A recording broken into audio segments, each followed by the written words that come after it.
네, 안녕하세요, 시청자 여러분. 저는 사주를 통해 세상을 바라보는 석산입니다. 이번 시간에는 최근 문제가 많이 되고 있는 TMF 논란에 대해서 조금 알아보려고 합니다. 그럼 첫 번째로 알아봐야 될 것이 이커머스라는 게 무엇인가를 알아봐야 하는데요. 이커머스란 이제 전자상거래라는 의미입니다. 컴퓨터 등을 이용해 인터넷과 같은 네트워크상에서 이루어지는, 즉 전자적 매체 시스템을 이용하여 가상 공간에서 이루어지는 제품이나 용역을 사고 파는 거래 행위이다 라고 되어 있고요. 이커머스라는 직업에 대한 정의입니다. 그러면 최근에 문제가 되었던 티메프나 알레츠 같은 회사들하고 쿠팡하고 컬리랑 다른 게 뭐냐면, 이제 이 전자상거래 중에서도 오픈마켓과 직매입으로 나뉘는데요. 오픈마켓은 중개거래 수수료를 수익으로 삼는 업체입니다. 즉, 이제 내가 플랫폼을 만들어 두고 거기에서 점포들을 입점시켜서 점포들을 판매를 대행해주고 거기에서 수수료를 받는 입장인 거죠. 그게 이제 티몬, 위메프, 최근에 또 파산 신청을 한 알레츠, 이렇게 그런 유형의 회사들입니다. 직매입은 상품을 자기가 직접 매입해서 배송하고 마진으로 돈을 버는 구조예요. 그게 이제 쿠팡이나 컬리 같은 새벽 배송이나 또는 말 그대로 이제 로켓 배송 이런 것들을 하는 업체들이 자기만의 물류센터를 두고 거기에 이제 업체들과 직접, 그러니까 이게 쿠팡이나 컬리는 자기가 구입을 할 업체한테 가서 가격 흥정을 다 하면서 자기들이 매입을 해서 그것을 가지고 자기 상품대에 올려서 판매를 하는 형식인 겁니다. 그러니까 물건을 직접 떼와서 내 창고에다 넣어두고 그 창고에서 배송을 시켜서 하는 사업인 것이죠. 그러니 이제 쿠팡 같은 경우 굉장히 많은 이제 물류센터 비용이나 이런 것들이 초기에 있었고, 그리고 그 마진율로 회복하기에는 너무 흑자를 내기에 더뎠기 때문에 어, 이제 회원에게 이제 월 회원비를 받죠. 그것을 통해서 이익을 메꿔서 흑자 전환을 빨리 한 것이 쿠팡이고요. 그것을 보면서 이제 컬리도 자기 물류 배송지를 갖추기 시작하고, 물론 쿠팡만큼은 아니지만 갖추기 시작하면서 월 회원비를 통해 마진을 어느 정도까지 맞춰가면서 그렇게 장사를 하고 있죠.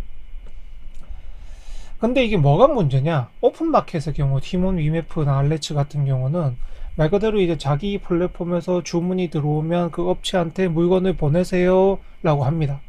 근데 돈은 자기들이 가지고 있어요. 이게 한 2달 정도 뒤에 정산을 해줍니다. 그러면 이게 딱 제가 봤을 때는 금융권 짓을 하고 있는 거예요. 이 오픈마켓이라는 업체 자체가. 돈을 업체한테 바로 주지 않고 자기들이 한두 달 묵혀둠으로 인해서 그 돈이 당연히 쌓이겠죠. 그럼 액수가 커지니까 그 돈을 뭐 은행권에서 이자를 받아 먹는다든지, 아니면 돈을 이제 묵혀두고 있으니까 그걸 가지고 뭐 투자를 한다든지, 이런 상황으로 뭐 무슨 짓을 했는지는 저도 모릅니다. 다만 이제 그렇게 유추할 수 있다는 거죠. 그렇게 하면서 자기들의 이익을 최대한 얻기 위한 방식인 거죠. 이게 오픈마켓의 경우는 할인을 하더라도 이 오픈마켓 업체와 그쪽에 이제 물건을 보내주는 업체, 거기에서도 나누어서 하거든요. 근데 이 오픈마켓은 그렇게 할인율을 나누어서 해도 별다른 타격이 없던 이유가, 자기들이 판매 대금을 한 번에 정산하지, 그러니까 바로바로 지급하지 않고 몰아서 지급하는 형태이기 때문에 그 돈이 모여져 있는 상태에서 거기에 대한 이득, 수익들이 생기기 때문에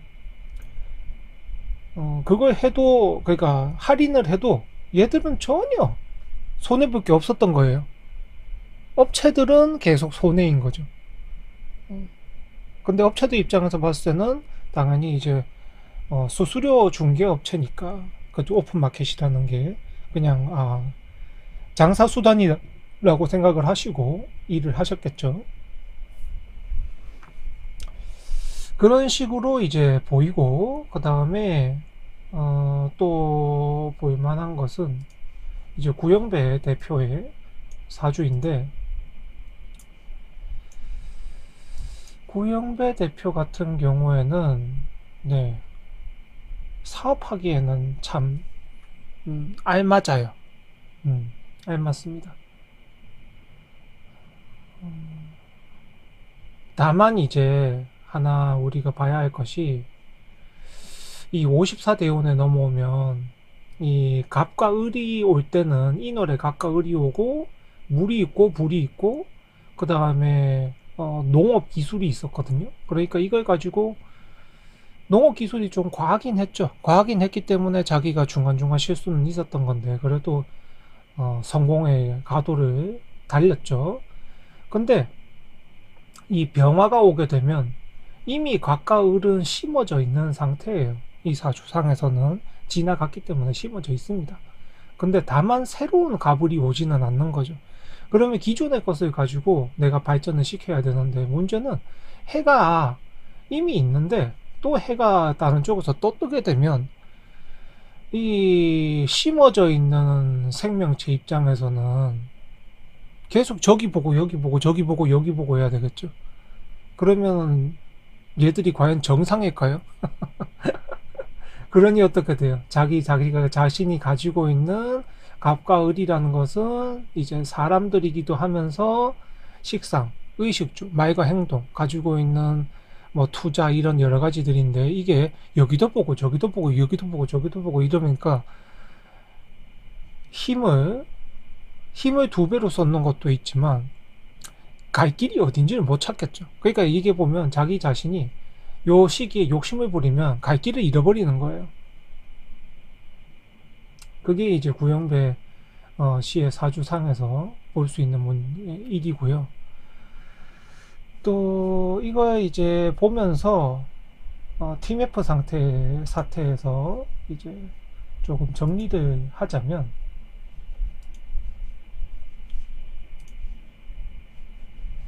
일단 TMF 사태는 결국에 그겁니다. 그러니까 자기 돈 한 푼 안 들이고 몸집 키워서 성공 신화를 달리려다가 결국 욕심 때문에 배가 째진 건데요.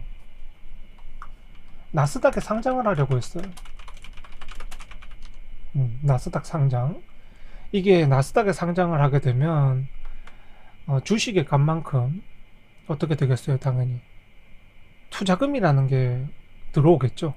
그러니까 어떻게든 간에 회사들은 자기 뻥튀기를 시킵니다. 그래야 투자금이 많이 들어오니까. 사실 뭐 그게 주주 환원을 하고 뭐 좀 더 좋은 상품을 만들게 하고 그런 의도, 의미, 그런 게 있다고 보기 힘들죠. 내가 그냥 힘드니까 뻥튀기 해가지고 재산 불려가지고 남의 돈 가지고 먹고 살겠다라는 거예요. 결국에는 그런 의미입니다. 나스닥 상장이든 뭐 코스피 상장이든 코스닥 상장, IPO 자체가 다 그런 의도예요.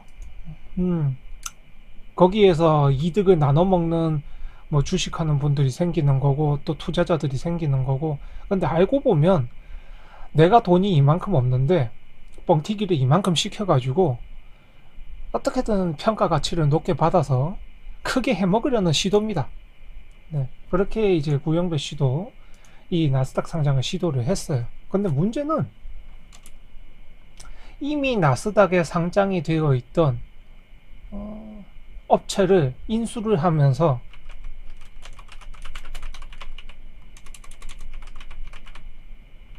한 회사를 인수했어요.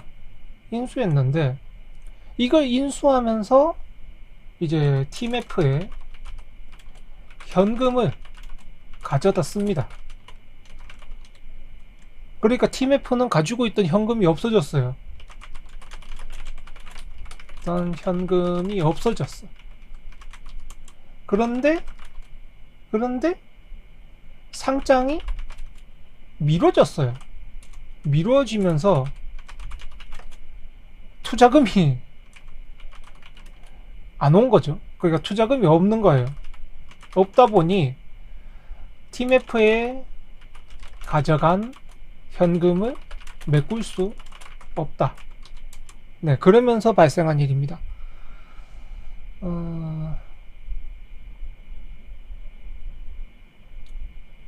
그러다 보니 이제 TMF가 원래는 현금을 보유하고 있으니까 그 현금 가지고 대금을 주고 그랬는데 그 현금을 쫙 갖다 써버리고 투자금 회수도 늦다 보니까 메꾸지를 못하면서 이제 터져버린 거죠. 그렇게 된 건데, 그러면서 문제들이 난 겁니다. 그래서 지금 구영배 전 대표 같은 경우는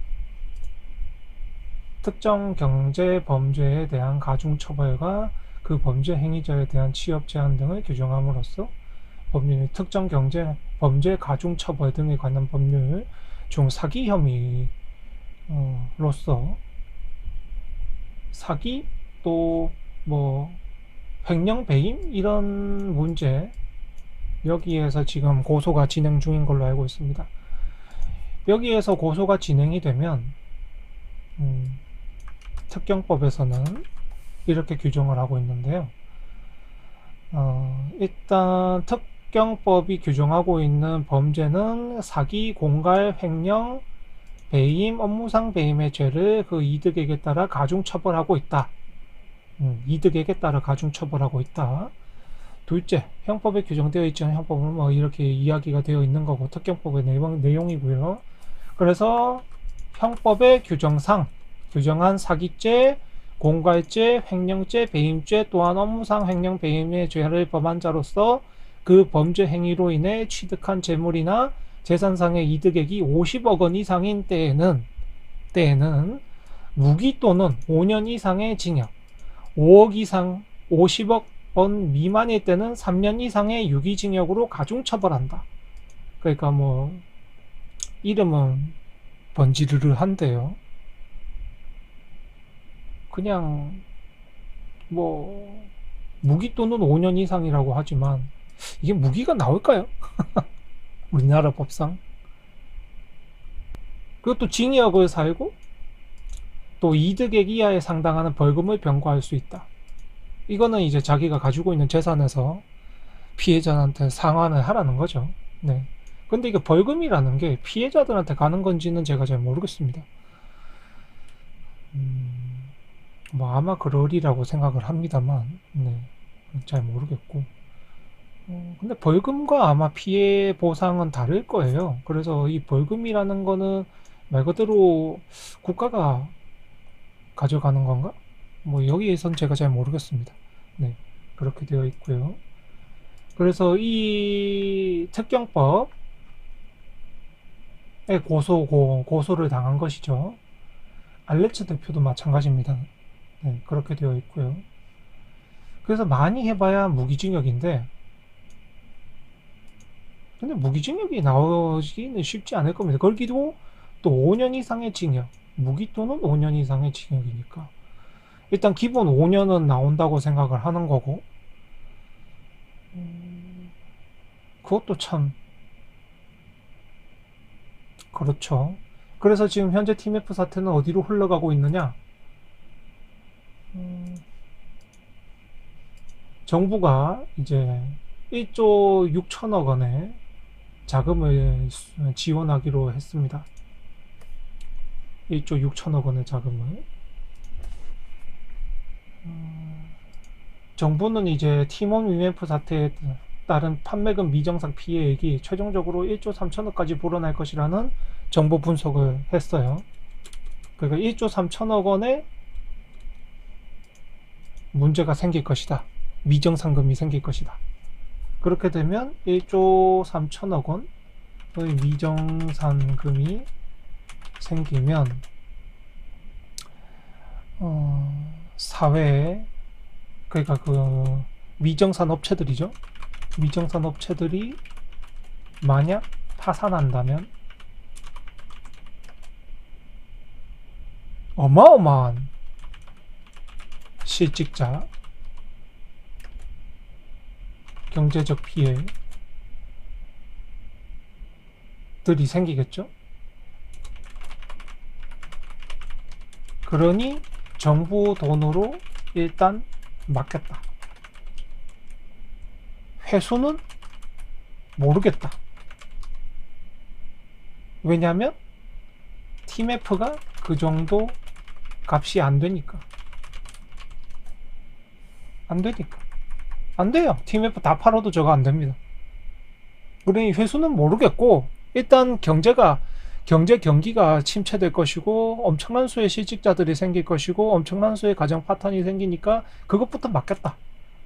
사회 혼란부터 막겠다. 그런 의도입니다. 근데 이게 지금 TMF를 보면서 이런 일이 한번 발생을 했죠. 그래서 바로 생각한 게, 알레츠가 그 생각을 한 거죠. 내가 저지르긴 했지만 결국에는 피해 업체들을 구제하기 위해서 정부가 나서야 될 거다. 그죠? 피해 업체를 살리기 위해 정부가 구제할 거다. 그러니 나는 빨리 파산하고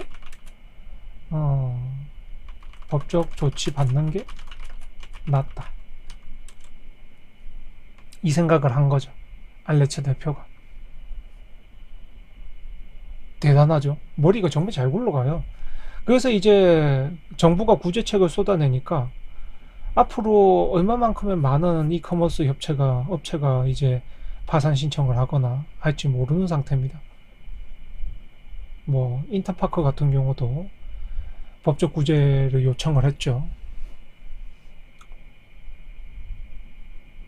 정부가 안 할 수가 없어요. 왜냐하면 피해 업체들을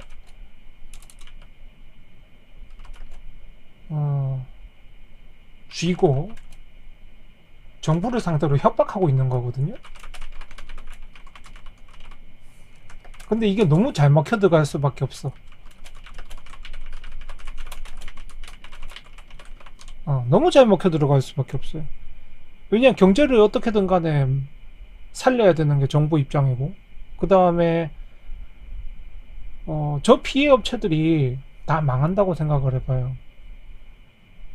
경기 뭐 그런 것도 있는데, 가정 파탄, 실직사, 뭐 모든 것들이 다 엄청나게 상승을 할 겁니다. 지금 그냥 메꾸고 있는 이런 것들이 뭐 아예 뭐 다 터지고 나면 정부 입장에서는 끝장이 나는 수밖에 없어요. 그러니까 메꿀 수밖에 없죠. 근데 기업의 가치는 그 정도가 안 돼요. 다 팔아도 그게 안 돼. 대표들이 가지고 있는 재산을 다 팔아도, 아니 일개 개인이 가지고 있는 재산이 수백 수천억 개 가지고 있는 기업 업체들의 빚이 감당이 되겠어요? 그래, 이게 보면 엉망이에요 지금. 그 결국에 이 이커머스 업체라는 게 뭐냐? 이커머스란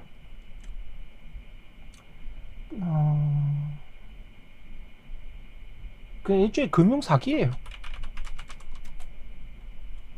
빚, 신용. 그러니까 신용으로 빚을 내서 빚으로 빚 갚기, 이겁니다. 근데 이게 잘 풀릴 때는 잘 되죠. 근데 경기가 어려워지거나 뭔가 조금의 사정이 생기면 언제든지 휘청거릴 수 있는 거죠. 왜냐하면 기본 자금이 없으니까. 기본 바탕이 부실한데, 부실하죠. 왜냐면 기본 자금이 없다는 건 기본 바탕이 없는데 거기에서 그냥 빚으로 쌓아놨다는 거니까. 쌓아 올린 성인 거죠.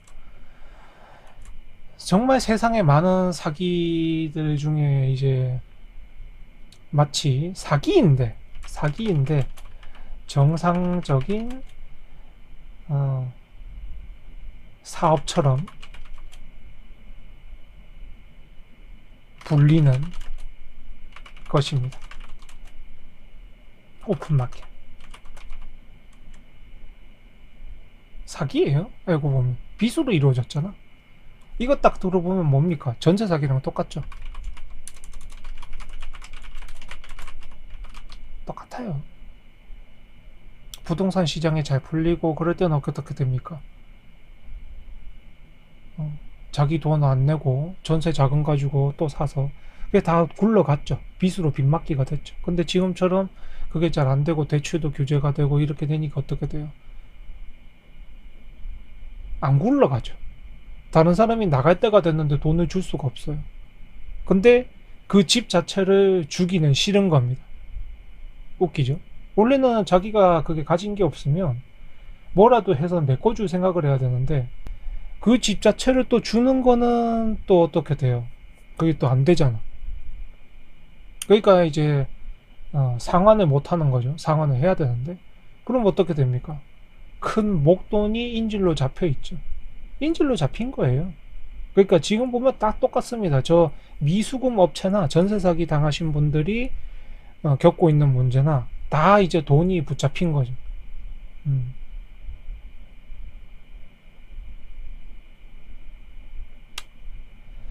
참 이제 세상이 사기가 사기로 돌아가고 있는 세상입니다. 사기가 정상적인 사업처럼 불리고 있는 거죠. 음, 참 안타까운 일이고요. 그래서 이게 조금 구영배 씨의 사주를 보면서 이커머스란 무엇인가, 또 이 사업이 어떻게 되고 있는가, 또 티맵프는 어떻게 되고 있고 쿠팡이나 컬리랑 다른 점은 무엇인가, 이런 것들에 대해서 조금 설명드리기 위해 이런 시간을 가지게 되었습니다. 그러면 이것으로 이번 시간은 마치도록 하고, 시청해 주셔서 항상 감사드립니다.